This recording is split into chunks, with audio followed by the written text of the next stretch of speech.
출발해 봅시다.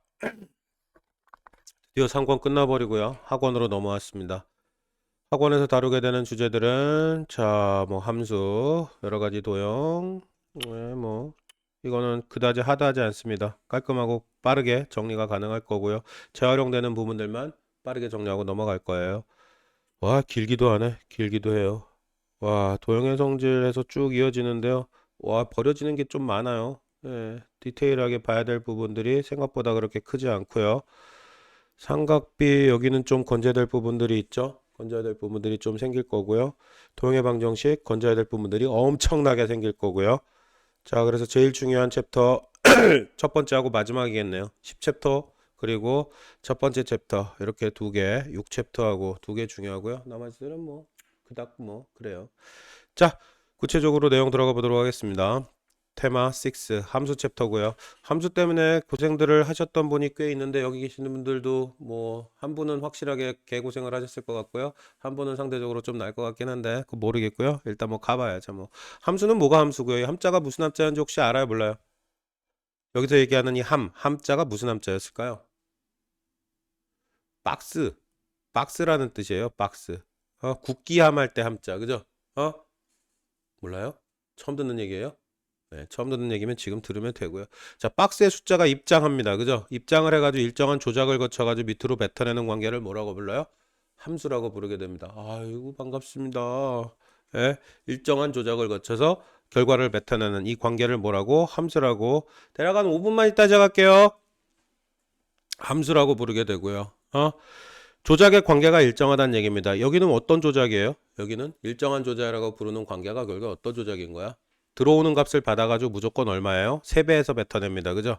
곱하기 3, 곱하기 3, 3배에서 뱉어내는 일정한 조작의 관계. 그죠? 이걸 나중에 뭐라고 이름 붙이고요? 1차 함수라고 이름 붙이게 되고요. 그죠? 아, 네. 그래서 관계가 일정해요. 식으로 나타낼 수 있어요. 아니면은 식이 아니어도 어떤 형태로든 말로 조져도 상관없어요. 뭐 이런 것도 가능하거든요. 이렇게 하고요. 여기 들어오는 x 이렇게 해가지고 묶었는데 이거를 새롭게 정의할 수도 있어요. 이 안에 있는 약수의 개수를 구하세요. 이런 식으로 얘기할 수도 있어요. 그것도 함수가 되거든요. 그래서 어떻게 묶어가지고 y 콜 이렇게 6 하면 어떻게 1, 2, 3, 6 약수 4개니까 4를 뱉어내는 결론으로 가게 되겠네요. 그죠? 어떻게 정의되건 어떤 조작의 특정한 관계들을 가질 때 그거를 뭐라고 불러요? 함수라고 부르게 됩니다. 그죠? 순서쌍은 뭔지 당연히 알 거고요. 그죠? 좌표 표면상에 xy 묶어가지고 순서쌍이라고 부르고요. 그 두 개 묶인 형태를 좌표라고 부르고요. 좌표는 결국에 어떻게 표현할 수 있고요? 네, x축, y축, 좌표 평면상에 표현할 수 있어요. 여기 뿔뿔 공간, 뿔뿔 평면인 건 알죠? 그죠? 이쪽 방향 플러스 이쪽 방향 플러스 1, 2, 3, 4 이런 식으로 사분면 판단을 해서 돌아가게 됩니다. 그죠? 그죠? 네. 자, 1차 함수라고 이름 붙이고요. 그거 뭐라고요? 뭐라고 결론을 내려요? 직선이라고 결론을 내리게 됩니다. 그죠? 모든 1차 함수. 근데 왜 1차 함수가 1차 함수예요?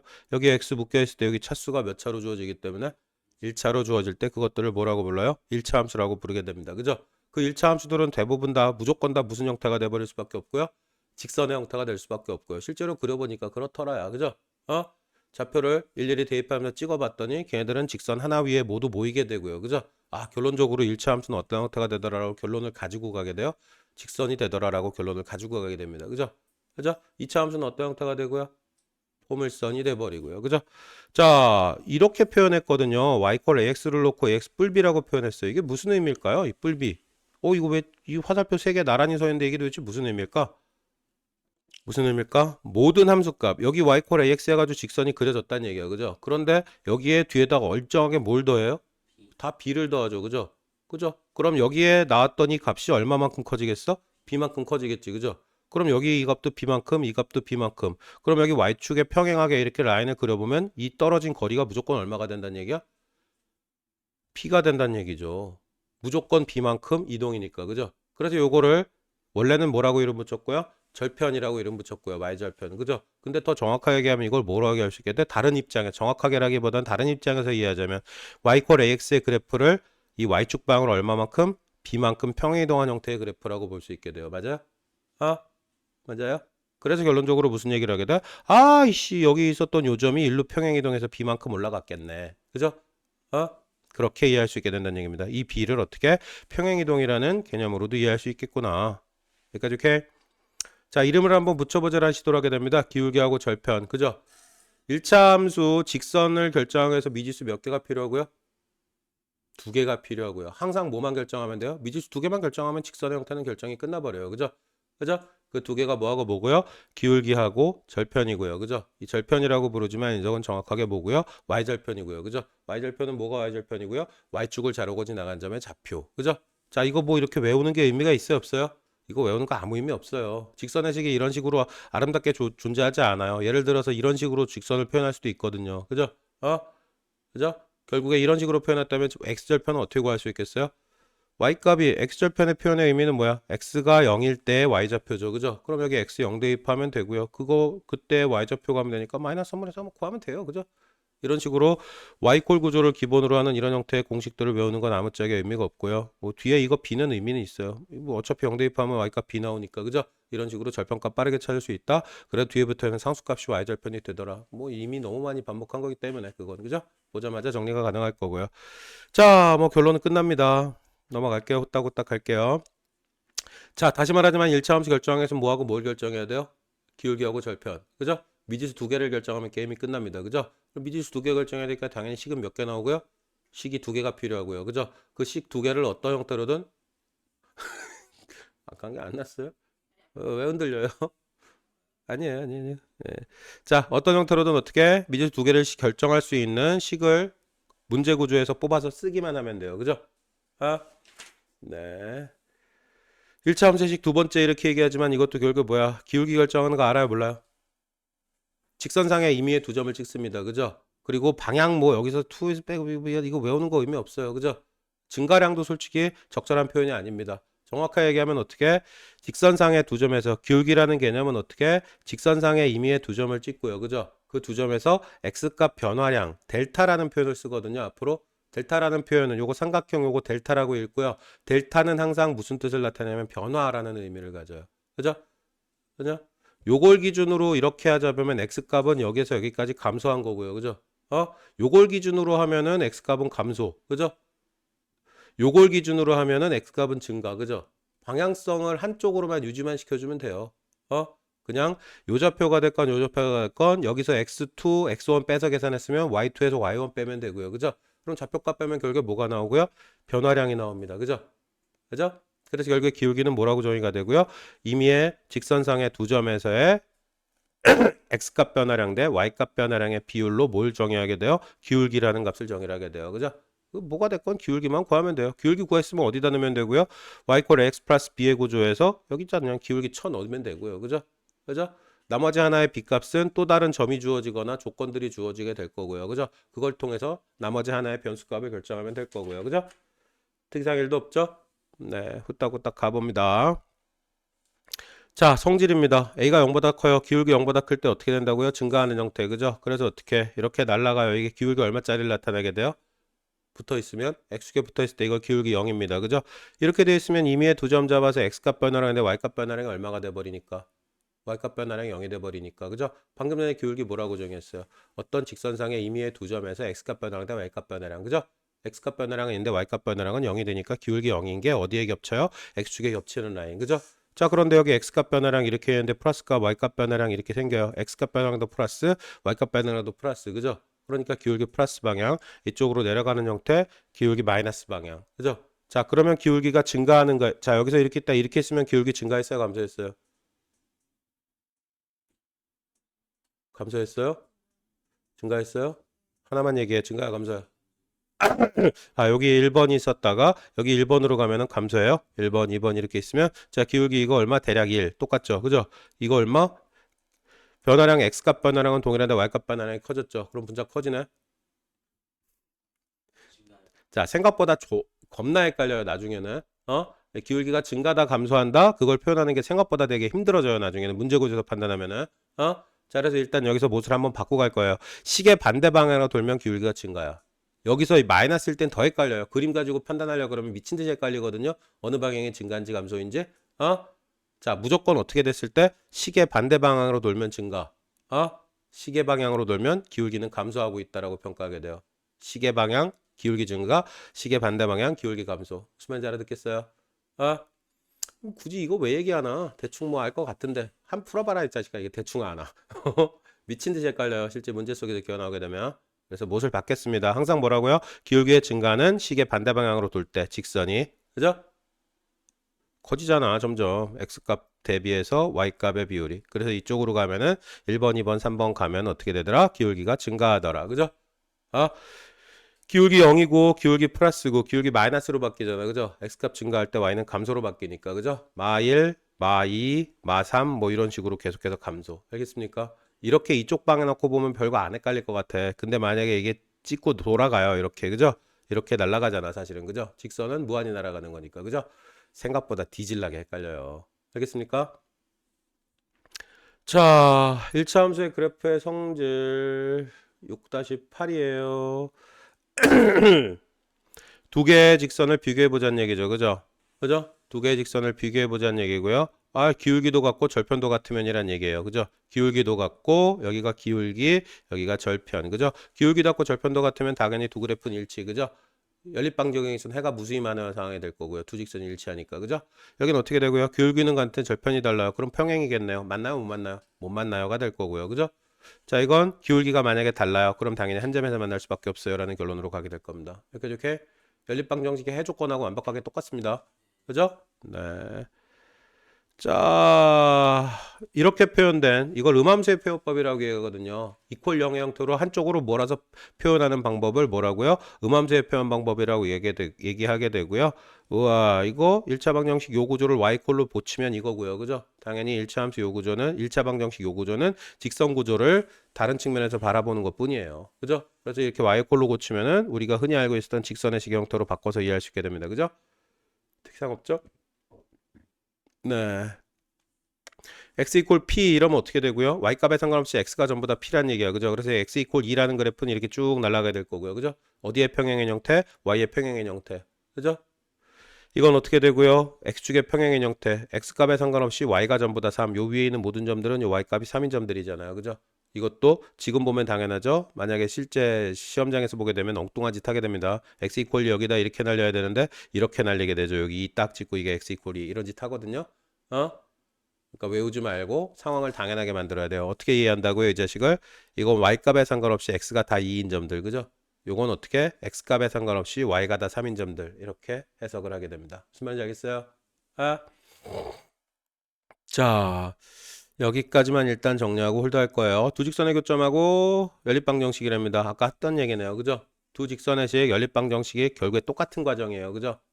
결국 연립방정식 해를 구한다는 두 직선에 뭘 구하는 거고 똑같다고요? 교점 좌표를 구하는 거고 완벽하게 동일하다라고 결론을 정리하게 됩니다. 이렇게 네, 직선 파트까지만 일단 끊을게요. 정리하시고 다시 출발하겠습니다. 잠시 후에. 자, 다시 정리합시다. 다시 정리할게요. 출발합시다. 자, 6-12번 갈게요. 자, 2차 함수 y 콜 x제곱입니다. 가장 기본 형태가 그죠? 어디를 지나는 포물선이고요? 원점을 지나는 형태의 포물선이 그려집니다. 0 대입하면 0 나오고요. 그죠? 1 대입하면 1 나오고요. 마일 대입해도 1 나오고요. 2 대입하면 4 나오고요. 마이 대입하면 4 나와요. 그죠? 자, 보다시피 어떤 특징을 가지고 있고요? y축을 접어서 기준으로 접어서 겹쳐요. y축 대칭형 성질을 가지게 됩니다. 그죠? 접어서 겹치는 형태. y축을 기준으로 접어서 겹치는 형태의 y축 대칭 그래프가 날아가게 되고요. 그죠? 자, 가장 기본형은 y콜 x제곱. 자, 만약에 y콜 여기다 마이너스 붙이면 어떻게 돼요? y콜 마이너스 x제곱. 마이너스 x를 전체 제곱한 게 아니야. 그죠? x제곱한 다음에 거기다 마이너스 붙였던 거고요. 당연히 어떻게 될 수밖에 없어요.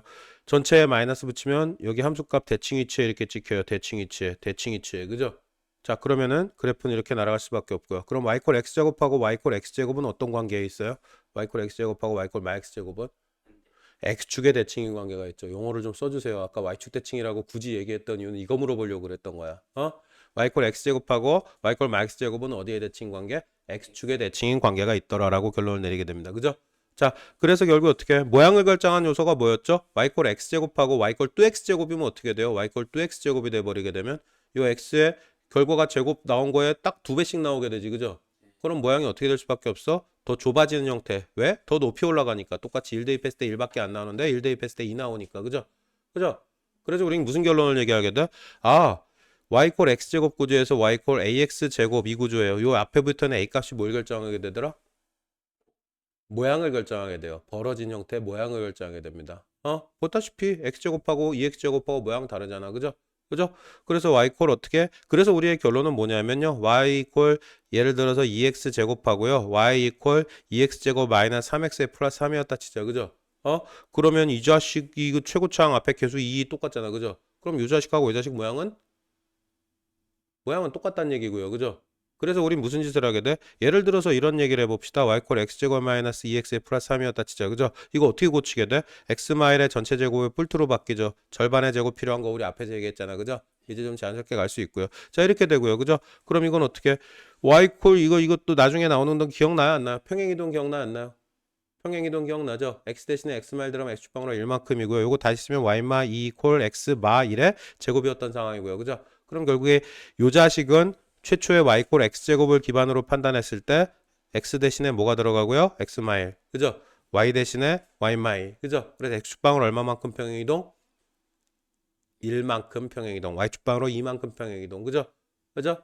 말 그대로 평행이동이라는 얘기는 뭐야? 그 모양 그대로 그냥 발로 걷어차거나 끌고 갔을 때 모양은 유지된 상태로 위치만 바뀌었다는 얘기야. 그죠? 그렇네요. 그럼 결국에 어떻게? 요 모양하고 요 모양은 어떻게 될 수밖에 없다? 똑같다. 그죠? 왜 똑같냐고요? 근데 에이, 최고차항의 개수가 똑같으면 똑같다는 얘기예요. 그죠? 그래서 어떻게? y 콜 x제곱을 기반으로 해서 뒤에 붙어 있는 y 콜 그냥 이렇게 얘기합시다. ax제곱을 ax제곱을 기반으로 했을 때 그죠? 플러스 bx 플러스 c 요 앞에 붙어 있는 a는 뭘 결정하고요? 모양. 그죠? 요 뒤에 있는 b하고 c는 결국에 뭘 의미하게 된다는 얘기야? 평행이동만 의미하게 된다는 얘기야. 그죠? x축 방향 또는 y축 방향으로 평행이동만을 의미하게 된다는 얘기. 그죠? 자면 어떡해요? 그죠? 자, 특징들은 그려놓으면 다 알아요. y축 대칭이고요. 그죠? 축하고 교점, 꼭지점. 꼭지점은 뭐야? 정확하게 얘기하면요. 좀 정의가 바뀌어요. 포물선의 꼭지점을 뭐 대충 여기 뭐 다 있는 점 이렇게 얘기했었는데요. 여기 어떻게 축의 교점이 이렇게 얘기했었는데 조금 달라지는 게 뭐냐면 이거 이동할 거거든요. 이렇게 자유롭게 평행 이동할 거거든. 그리고 어떻게 요거 말고 3차도 보게 될 거거든요. 나중에는. 그래서 우리는 꼭지점을 좀 다르게 정의합니다. 어떻게 된다고요? 증가 감소의 경향성이 바뀌는 포인트를 꼭지점이라고 얘기해요. 자, 여기까지는 어떻게 하고 있어요? 증가하고 있었죠. 그죠? x값이 증가할 때 y값이 점점 커지잖아. 그죠? 그래서 얘는 증가 상태에 있었어요. 그죠? 그런데 여기를 지나면서 어떻게 돼요? x값이 증가하면 증가할수록 y값은 점점 감소하로 바뀌죠. 그죠? 그래서 여기를 어떻게 증가 감소의 경향성이 바뀌는 포인트라고 얘기하게 됩니다. 여기는 어떻게 x값이 증가할 때 y값 점점 감소하죠. 그죠? 감소하다가 다시 증가해요. 그죠? 그죠? 아니면 어떻게 증가하다가 다시 감소해요. 그죠? 꼭지점은 어떻게 정의해야 한다고요? 증가 감소의 경향성이 바뀌는 포인트를 꼭지점이라고 정의를 하게 됩니다. 무슨 말인지 알아듣겠어요? 네.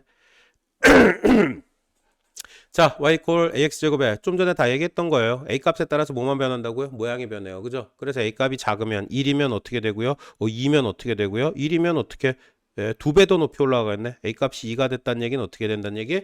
높이가 똑같은 값을 대입했을 때 2배 더 올라가겠네. 그죠? 그죠? 네. 여기에 있는 높이가 전부 다 몇 배 차이 날 수밖에 없어요. 어떻게 찍어도 다 2배 차이 난다는 얘기야. y꼴 x제곱하고 y꼴 2x제곱을 놓고 볼 때는. 그죠? 그래서 a가 0보다 크면 어떻게 되고요? 뭐 아래로 볼록, a가 0보다 작으면 위로 볼록 이런 표현 쓰고요. 그죠? a 값에 따라서 좁아질 수도 있고요. 넓어질 수도 있고요. 그죠? y꼴 2분의 1 x제곱이면 이런 식으로 그려질 거 아니야. 그죠?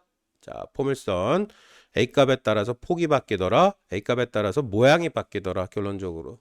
알겠습니까? 네. 자, 이게 무슨 형태고요? 아까 얘기했던 잠깐 해봤었죠? 완전 제곱수 고쳤을 때 뭘 알기 위해서 이렇게 고쳐요? 꼭지점 알기 위해서. 그죠? 마이크로 x제곱 기반으로 해서 아까 요거 넘겨가지고 판단하는 게 편해요. 그냥 평행이동이라고 통일적으로 이해하는 게 편하니까. 그죠? 그래서 넘겨가지고 판단하는 게 편하다. 문제 풀 때 바로 할 수 있으면 바로 하면 되고요. 그죠? 됐죠? 자, 완전 제곱식으로 고쳐가지고 포물선의 기본 형태 위치 파악하는 상황, 꼭지점 위치 판단하는 거. 자, 포물선 설마 못 그리는 분은 안 못 그리면 못 그린다고 자수하셔야 되고요. 혹시 보시는 분들 계시면, 방송 보시는 분들은 모르시면 자수하셔야 됩니다. 자, 최대최소라는 개념이 나와요. 2차 함수 최대최소. 함수값이 크다 작다가 뭐예요, 결국에? 함수값은 항상 뭘 의미해요? y값이 함수값이죠. 그죠? 그럼 그래프가 만약에 이렇게 날아갔다 치자. 그죠? 그죠? 그런데 판단하는 구간이 여기부터 여기까지만 판단한다고 해보죠. 그죠? 그러면 어떻게 돼요? 최대값은 여길 거고요. 그죠? 최소값은 어디겠어? 여기가 더 낮네요. 더 높네요. 여기가 요 구간 안에서의 최소값, 최대값. 그죠? 함수를 그렸을 때 구간에서 나오는 y값이 제일 큰 거를 최대값이라고 그러고요. 나오는 y값 중 제일 작은 걸 최소값이라고 부르게 됩니다. 그죠? 자, 제한 조건이 없다면 이 자식은 최대값이 있어요, 없어요? 그러면 이 자식은 최대값이 없죠. 계속해서 커지니까 제한 조건이 없다면 x의 제한 범위를 잡지 않는다면 이 녀석은 뭐만 존재해요? 최소값만 존재하고요. 그죠? 이 녀석은 최대값만 존재하게 되겠죠. 제한 x의 범위가 제한되지 않는다면. 그죠? 자, 그래서 어떻게 일반적으로 a 값이 0보다 작으면 안 쏟아지는 포물선이 그려지면 최소값 나오고요. a가 0보다 작아서 쏟아지는 포물선이 그려면 최대값 나와요. 그죠? 그런데 어떻게 우리는 범위를 제한할 거거든요. 그죠? 그래서 만약에 쓸 수 있는 x의 범위가 뭐 이렇게 제한이 됐다. 그죠? 요 초록색 범위 x값이 여기서 여기까지면 여기가 최소값일 거고요. 여기가 최대값일 거고요. 그죠? 자, 이런 식으로 이렇게 만약에 제한 범위 x값을 여기서 뭐 여기까지 이렇게 제한했다 치자. 그죠? 그러면 나오는 함수값은 여기서부터 여기까지 이렇게 나오게 될 거고요. 그죠? 최대값은 당연히 꼭지점 여기서 생길 거고요. 최소값은 당연히 더 멀리 떨어진 위치, 더 멀리 떨어진 위치에서 최소값이 나올 수밖에 없게 될 거예요. 그죠? 알겠습니까? 네, 최대값, 최소값. 네, 잠시만요. 6-15.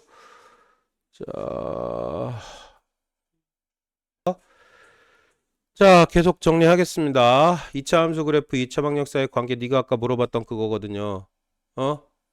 그거 아니지. 그거보다 더 쉽죠, 이거. 그 전에 했던 얘기죠, 이거. 그죠? 이거 근이 몇 개일 때? 근이 2개일 때. 방정식하고 그래프의 관계. 그죠? 그죠? 그래프로 그려보면 이건 어떤 그래프고요? 그래프가 이렇게 그려져요. 그죠? y값이 어떻게 되는? 0이 되는 x값이 2개 나와요. 서다 두근, 서다 두실. 그죠? 이렇게 그려지는 상황이고. 이건 어떻게 되고요? 중근 가져요. 그래프 관계가 x축이 어디에 닿아있을 때? 이렇게 딱 닿아있을 때 중근 관계 얘기하는 거고요. 그죠? 앞에서 이미 정리했던 주제가 그대로 반복될 수밖에 없어요. 예? 자, 이건 어떻게 되고요? 방정식이 0이 되는 y값이 0이 되는 x좌표가 존재하지 않아요. 허근이고요. 그래서 당연히 어떻게 그래프는 공중에 떠 있을 때를 얘기하게 되고요. 그죠? 예? 자, 그래서 어떻게 2차 방정식을 풀지 않고도 근의 형태를 판단할 수 있어요. 그죠? 여기서는 어떻게 이해하게 돼요? 2차 방정식을 풀지 않아도 판별식을 통해서 그래프 형태가 어떻게 좌표 평면상에 날아가고 있는지 대충 위치를 판단할 수 있게 돼요라고 얘기하게 됩니다. 이렇게 네. 자, 요건 아까 했던 얘기하고 비슷해지네요. 그죠? 아까 질문했던 얘기랑. 자, 2차 함수 그래프하고 직선이에요. 그죠? 자, 아까도 얘기했지만 2차 함수 날아가고 이렇게 직선이 하나 꽂혀 있다 칩시다. 그죠? 여기 x축이 하나 날아가고 있었고요. 그죠? 특정 여기 알파가 대입됐을 때 여기 교점에서 x좌표를 베타라고 얘기한다면 그죠? 요거 2차 함수 fx 요 직선 gx라고 얘기하면 그죠? f에 알파 대입했을 때 높이 값이랑 f에 알파를 대입했을 때 높이 값이랑 g에 알파를 대입했을 때 높이 값은 똑같을 수밖에 없어요. 교점이니까. 그죠? 그죠? f에 알파를 대입했을 때 나오는 그 높이. 그죠? g의 요점 교점이라고. 요 교점 알파는. 그죠? 교점의 x좌표 알파를 대입했을 때 나오는 높이 똑같을 수밖에 없잖아. 교점이니까. 그럼 어떻게 이퀄 되고요. 그죠? f에 베타를 대입했을 때도 마찬가지겠죠? 베타 대입했을 때 g에 베타 대입했을 때도 마찬가지고요. 그죠? 맞아요? 높이가 똑같으니까 교점이니까 0이 돼요. 그죠? 그럼 결론적으로 무슨 얘기를 하게 되냐면요. fx에서 이게 바로 나오냐? 씨. 자, 이걸 0을 잡으면 요거 빼가면 0 되고요. 빼면은 0 될 거예요. 그죠? 그죠? 그럼 요거 두 개 묶어가지고 하나의 형태로 판단해 보면 결국에 요거의 근이 fx 이퀄 gx로 놨을 때 근 알파 베타가 결국에 뭐란 얘기가 돼버려? 교점 좌표가 된다는 얘기가 돼버리겠지. 그죠? 그래서 우린 무슨 얘기를 할 수 있게 돼요? 2차 함수 이퀄 직선으로 놨을 때 이거 직선 놓고 넘긴 거야. 그래서 b마 m의 x c마 n 이런 형태로 2차식 정리한 거고요. 그죠? 맞아요? 네, 요 2차 방정식 판별식이 0보다 크면 당연히 어떻게 되고요? 두 점에서 만나게 될 거고요. 그죠? 이게 만약에 판별식이 0이면은 이걸 두 개를 동시에 만족하는 교점의 좌표가 한 개밖에 없다는 얘기, 판별식 D가 0이라는 얘기 돼 버릴 거고요. 그죠? 안 맞나요? 네. 동시에 만족하는 x값이 존재하지 않아요. 근이 없어요라고 판단할 수밖에 없게 되겠죠. 그죠? 자, 그래서 우린 무슨 얘기를 하게 되냐면요. 2차 함수하고 어떤 직선 사이의 위치 관계를 실제로 그리지 않고도 뭐만 하면은 판별식에 때려 넣기만 하면은 두 개씩을 이꼴로 놓고 판별식에 때려 넣기만 하면 두 점에서 만나는지 한 점에서 만나는지 아예 안 만나는지를 판단을 해버릴 수 있다는 얘기가 돼요. 아니면 거꾸로 어떻게 두 점에서 만나기 위한 변수 조건 찾을 수 있고요. 그죠? 두 점에서 만나게 K값의 범위를 찾으세요. 이런 것도 찾을 수 있겠죠. 미지수 하나 놓고 판단하면. 그죠? 무슨 말인지 알아들어요? 네, 그런 식의 응용들이 가능해진다는 얘기입니다. 최대초선 아까 얘기했네요. 그죠? 꼭지점 위치만 찾으면 돼요. 제한 범위가 있을 때. 그죠? 그 꼭지점을 포함하는지 안 포함하는지에 따라서 최대값, 최소값 판단의 결론이 조금씩은 달라지게 될 겁니다. 그죠? 네. 잠깐만요. 끝났네요. 여기까지가 순수하게 중학교까지의 함수 범위입니다. 여기까지가 순수 중학교까지의, 그리고 그 뒤에 이어지는 거는 고딩 범위의 함수 이론들이 이어지게 됩니다. 우리는 지금까지 했던 것처럼 이 뒤에 파트도 정리를 할 거예요. 자, 일단 끊어서 가겠습니다. 고딩 파트는 정리 후에 다시 갈게요. 고생들 하셨고요. 앞에 파트 문제 싸그리 일단 정리하시고 다시 뵙겠습니다. 고생하셨습니다.